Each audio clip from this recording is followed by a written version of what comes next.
How has Scream made an impact on you? The franchise. So I just kind of like grew up watching it. My mom is like a huge horror movie buff. We got like so many horror movie like collectibles and all sorts of stuff. I just remember a horror movie was always on growing up, and I just kind of took a liking to Scream because to me, Scream wasn't just like a horror movie. You know, I like to think I'm a man of taste, so I like a good scary movie with a good story that'll keep me like on the edge of my toes throughout the whole movie. So that movie really kind of kept me like, who is it? You know, like it was more than just jump scares, and it was more than just like being emotionally connected to the characters. We have Vin Parker. We've had him on the podcast before. If there's his episode is already up on YouTube and on any podcasting platforms you have on. So, how are you? I'm great. How are you doing? Yeah, so it's going to be an interesting list because it sucks Michael Myers there. I did not have time to get a Scream mask Yeah, going. come on, man. You get a month to get a Scream mask. There What are you is doing? 8 movies. Okay, there are 8 or 9 movies of Hollywood. We'll be here all night if that ever happens. That's true. Yeah, and But it'd be easier to get a Scream mask during like Halloween time too. It's probably hard to find at the store. if we do a Halloween tier, think. I'll put Ghostface as a replacement There if you that go. happens. Yeah, you gotta flip flop it. Exactly. That's storytelling right there. Yeah. Yeah, exactly. There you go. It's continuity. That's what the Scream is known for, is continuity. Anything that's left off from the first movie, it shows up in another movie just to say that it existed within the same universe too. Right. Yeah. So we'll delve into this.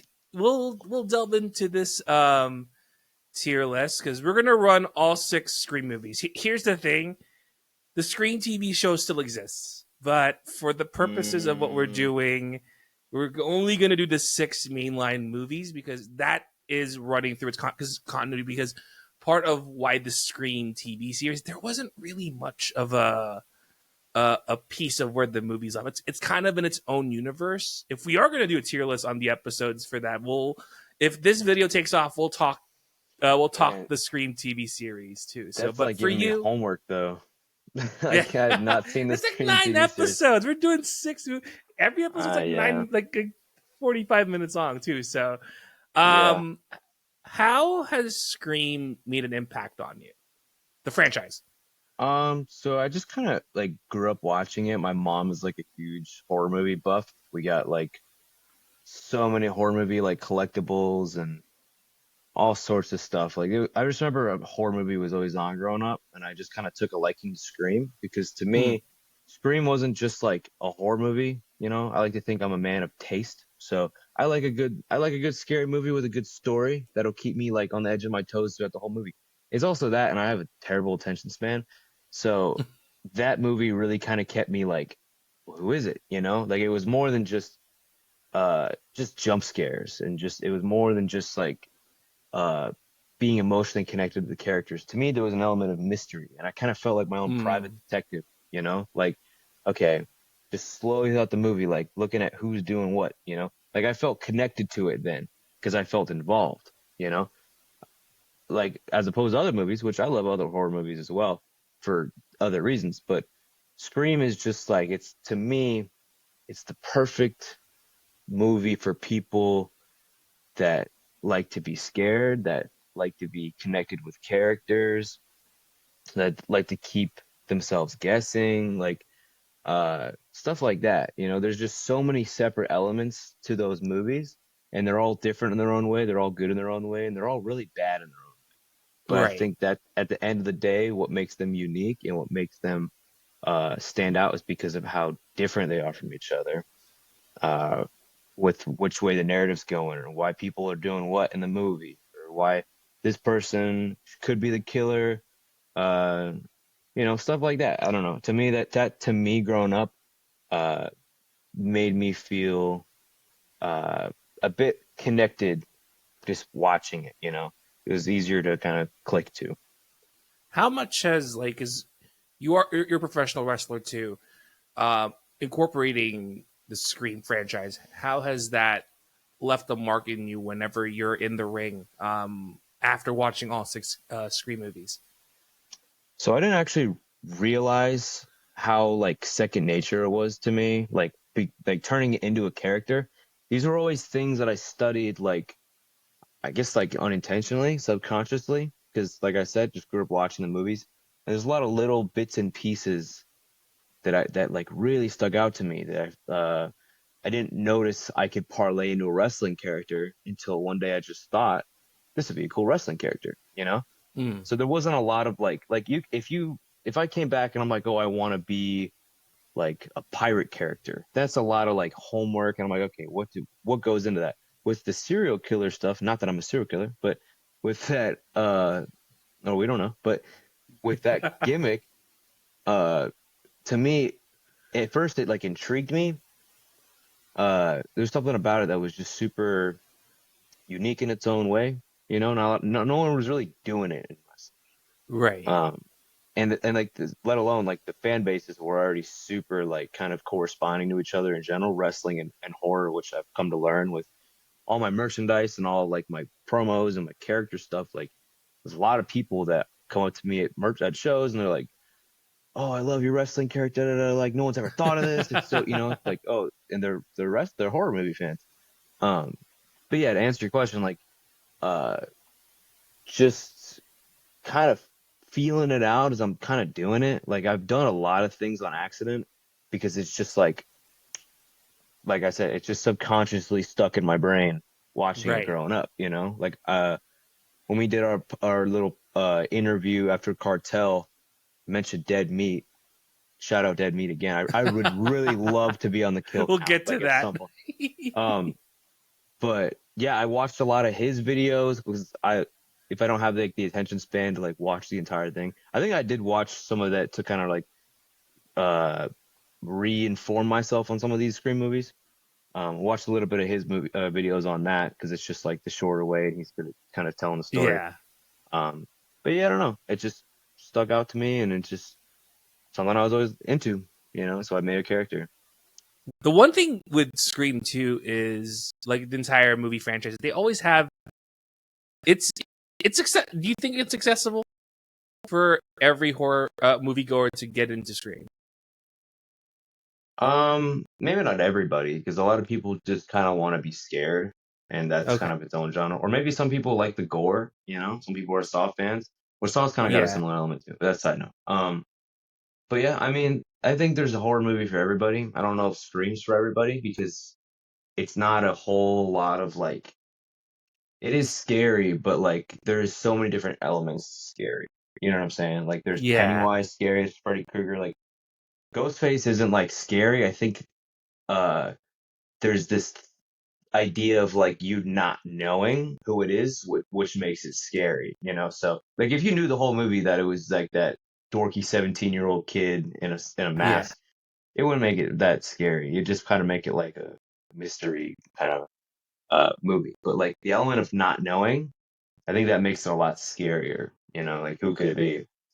Because I was thinking, like, how has rules been such an important part of that franchise? Because like it's weird not knowing what the rules are until we got to Scream, because it's basically an unwritten rule for horror movies. Like, how do you think the rules that Randy gave out to all the way to Scream 6, like how has rules been such an important aspect of that entire franchise, you think? Um, Rules, I would say they've been like an important part of the franchise. Because they blatantly say it. They're I think it just kind of makes like the viewer a little bit more involved and look like kind of opens a book by mentioning it and makes the Mhm. reader kind of have to look for what they were saying later on in the movie, like, oh, you can't do this, you can't do that. So it makes the movie, like, I will say, I don't know if I really like this, but it makes the movie very like self-aware, and it's Okay. very like, you know what I mean? Like it kind of makes it seem like a movie because then those things end up happening where it's like you can't do this, and it's like, oh, can't do these in movies, like I know what they were going for, but to me it kind of takes me out of it, but at the same time makes me look a little bit because I know what they're doing. Whenever they mention that kind of stuff, Yeah. like it's going to happen, but it kind of takes the element of like realism a little bit out of it to me because it's like, oh, it's just a movie, but No, I do at the end of the day still think it's like a fun concept to kind of like go back and see, even if they don't point it out blatantly in the movie, those are things you're like, oh yeah, I guess they did kind of subtly mention that, you know, Yeah. stuff It like kind of that. sets everything up to where Scream was. I mean, because like Scream is basically Halloween, like in a Yeah. sense where if someone has seen Halloween and they kind of take notice, oh, okay, I know what they're trying to do.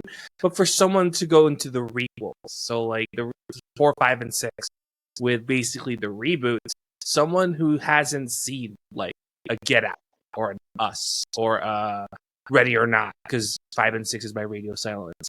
Like, Mhm. so they're not aware of that until someone says Scream 4, which we're going to talk about.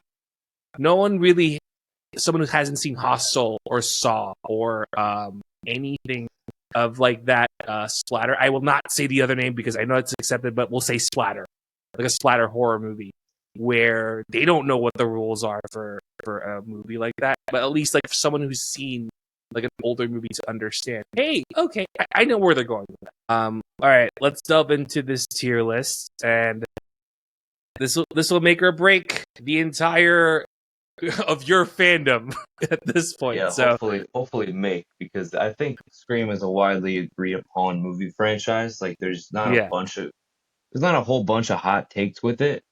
I think for the most part, I can see majority of my fan base hearing me out with most of these. So Totally. we'll start at the beginning. We'll do the very first Scream, and this is the one that sets everything into motion. How horror movies are being done after that. So with Scream, with the foundation of where the franchise is heading, what would you grade that in our tier list?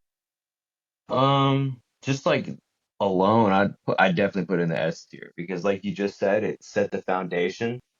Um, you don't need a whole lot of like uh kind of story behind it with this one in particular. I think the ones moving forward, it gets a little bit different because you have to go back and watch the first couple or whatever, watch the previous one for a little bit of context. Some of those are kind of like that too, but this first one's just like, sit down, put it on, and you don't really know what it's about. But I think they did a great job uh, with the story, making you believe that somebody was the killer, and then making him not the killer, and then revealing that he was the killer, Mm-hmm. along with another guy that was also the killer. Like that to me was very ahead of its time. That sense of storytelling. Like I've never, even to this point, I haven't seen a lot of double crosses like that where they make you think something and you're like confused twice, you know? Like, There's so so I much think swerves and like and all that. yeah, exactly. I don't think any of the other ones really managed to kind of do that either. I mean, they had their own little each individual kind of like surprise reveal, but that one for sure, to me was the most like, wait, what? Because it literally felt like a Yeah, concussion blast, where like you could have sworn it was this guy, and then it wasn't for a little bit, and they like were self-aware in the movie, like, yo, it is that guy, and then it wasn't, and it's like, oh, because he dies. Well, obviously, yeah, okay, because that was so in your face. Obviously, why would it be that guy? Oh, but what, it actually was that guy, like, um, and then they reveal with like Stu Macher doing it too. Like it was, yeah. uh, that was way ahead of its time for me personally. Uh, so yeah, I'd have to put that probably in S tier. What gave it away for Billy Loomis? Because he was on edge constantly, but there were other swerves leading to that. I think when I finished watching the movie and figuring out what the heck happened, and it's like, oh, that makes sense to why Casey was killed off, and then immediately meeting scene is like, oh, I see where that's heading. And the one thing Mm-hmm. I noticed too is, and this is something that hasn't been done. Well, it's been done. Well, someone who's been billed like a big star, like Drew Barrymore, did not make it. Spoilers. This is going to be a spoiler heavy video today, but like Yeah. to have someone who's high build to that level of stardom with Drew Barrymore, that one, because I watched it like on VHS, and I was like, oh, Drew Barrymore's in, not knowing it's like, oh shoot, she died. Yeah. And that's honestly like that's another element to it that made it a whole lot sweeter was uh kind of that shock factor of taking her out. Another movie did this as well. And this is a spoiler. Have you seen the Barbarian movie? Yes. Oh, okay. It's like Okay. I know where you're yeah, heading. Yeah, I know where you're heading they with that. did the same thing with what's his name? Bill Skarsgård, where Yeah. they had you thinking this guy was gonna be this lead role and he was gonna be this, villain of sorts, this killer, and it freaks you out in the beginning because you're super on edge. And they really extend that scene out where you actually They think, marketed him as the bad guy too, which is yeah, crazy. and they got away with it because he did the Pennywise thing, so he's got like a naturally scary kind of gaze to him. Uh, Yeah. so um, when they kill him off, spoilers, um, it really throws you off, and then they reveal what's actually killing him or killing people like that. Like to me, that's genius because you're taking this huge celebrity that you think is just going to be a cash grab, like, oh, make him the lead role, and it's like, no, we're gonna kill him right on camera, with Drew Barrymore too, like, and they managed to put her on all the posters too, so it made you think like, oh, she must be a very important role, and you're watching the beginning, you don't know really what this movie's about, and you're like, yeah, it should just probably like context, showing what she's doing, whatever, and then they kill her, and it's like that's genius to me. Like you don't have to have her in the whole Yeah. movie. Like that caught my attention for sure. Because what's nice too is the cast. I think the cast is still like trying to get their feet wet in a horror movie, because I think Courtney Cox was still in. She was like 2 seasons in on Friends, and Mm. then Nev Campbell. She's still fairly. I think we're going to talk about that in the later Scream movies, where um, her background is completely different, but playing the final girl in the first Scream movie, that kind of set her basically into like almost, well, not almost, she's an equal to like a Jamie Lee Curtis, where you got to see the final girl forming with each and every single each scene that she's in, to the point where, all right, screw it, I'm the final, I'm gonna take these guys out. And also like with Courtney Cox and with David Arquette, with Dewey, and with um the reporter name escapes me. God dang, Gail Weathers, who's Yeah. who's kind of helped out with what Sydney has been doing as the final girl. It sets everything up. So it's nice to put that on the S tier. So where we left off from Scream 1, the first sequel, because of course Scream made a ton of money, probably the highest. I think it's one of the highest grossing movies for that year. To build that up with Scream 2, and this one was kind of an interesting movie because like um to have the momentum of the first movie, and for you as a viewer, like how would you grade Well, considering when did Scream 2 come out? that? That would be 1997. I don't 1997. Hold on. So, 1997. Yep, I was considering that I would have been -5 years old, I wouldn't recall the hype going into the second one.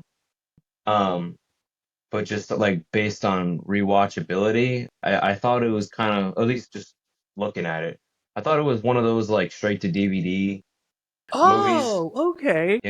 because I thought it was like, oh well, we're also gonna make like another Lion King movie, but it's not gonna go to the theaters. It's just like, well, this is kind of the continuation. So I just didn't understand like why they would need to make a second one.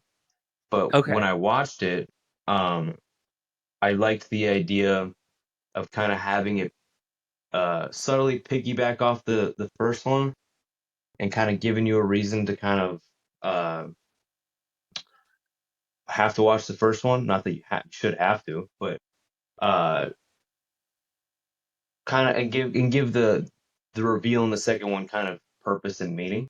I think that Okay. was cool. It's like, oh, we're all tied together. Not a huge fan of the reveals in that movie, and to me, the whole movie was kind of slow. Okay. Um, It wasn't because she went to college. Sydney went to college, right? I think she was She got graduating. Yeah, she was like graduating to high school, coming into college. I think Scream 3, but she was right. already in college. Yeah. Yeah. And then they try to do this thing with like it could be her boyfriend again, which I would have been crazy if it was, but That's a that didn't. repeat. That would have That's been a yeah. repeat. But it would have been cool in the moment because you're like, whoa, they did it again, and then like as you think about it, you're like, I wish they didn't. But yeah, the reveals were okay. Like it being Billy's mother was kind of like, so you're gonna tell like when you go rewatch the movie for the second time after you've seen who's killing who, it kind of makes it a little less like, and this kind of goes for a lot of them too, but like, you could tell me that old lady's going around killing these people, like jumping over desks and like, To be fair, though, I'm sure. To be fair, I was thinking about maybe. Hold on a second. Let me just get the guy's name. Mickey. Maybe Mickey's been doing the heavy lifting, Yeah, what she and like to think. yeah, and then she's just there to kill him off, like a finisher. You know what I mean? Right. Because like Which, maybe yeah. But even with Mickey, like to me, he wasn't even around for the whole bit of the movie. So like, what makes a good Scream movie to me is like purpose and the reveal. Like looking back, it could be a great movie, but like I think what makes me set it apart from a lot of other ones is that reveal and like the meaning behind it is like uh Mickey just didn't seem like he had a huge vital part of the story. He was just kind of tag teaming along with uh Billy's mother who like she was just avenging her son, which she just happened to be there very too. yeah, very what is it? Friday the 13th Yeah, like where the mom's killing him. Uh but I don't know, and then Mickey just blaming the movies like that's cool. It just kind of seemed like to me that it seems like as a viewer, it was very like last minute thrown in. Like, oh well, we can't have this old lady running around killing people. We need her. right. We need the guy to do all the heavy lifting, like you said. Uh, and so they just kind of threw that in. It seems like last second. Maybe they didn't, but you look back at the movie and there was a lot of like lack of him. There wasn't a lot of like little Easter eggs dropped. I remember a couple things from him in the movie. One of them was like in the lunchroom, and then him revealing himself. Yeah, Like and he just showed up. I'm like, what the heck? I guess maybe I'll have to do some. Maybe Wes Craven has a reason why it took him that long to do that. Because honestly, I thought it was Derek. Derek was yeah, like, he was way too nice. So I'm like, I mean, Derek's it's the not like, boyfriend, right? yeah, Derek was Yeah, the boyfriend, and I'm like, what the heck? Like at the same time, it's like it's the polar opposite of Billy, where he is on edge. He is always like he's gonna snap in 1 second. But like Derek was just a nice guy. I'm like, okay, that sounded a little too suspicious. When they hung him down on the stage, I'm like, no, he is not the killer. And here comes Derek. I'm like, you son of a, where did you come from? You know? mm, yeah, yeah. And then they shot and killed him, and then I was like, no, there's got to be a fake death too. you know, they're not gonna they're gonna do the same thing, but no. Um, I don't know. I'm not very fond of it, so I think we're probably just gonna put it in like we'll probably put it in B. I'm not gonna be super critical of it. Like I'll Okay, rewatch it, for like the marathon, of course. It's not like one of the worst movies, but I think B it is a holds its safe own. spot. Yeah, I barely, but yeah. And she kind of continued, which I thought was funny. I saw on Facebook the trend of the blue flannels. For some reason, it's taken us how many years to realize the killer's always in a blue flannel. Like Yep. almost Yep. every time. Almost every time. Not all the movies, but like a good chunk of them. And it's like, duh. Like they're all wearing some sort of blue flannel.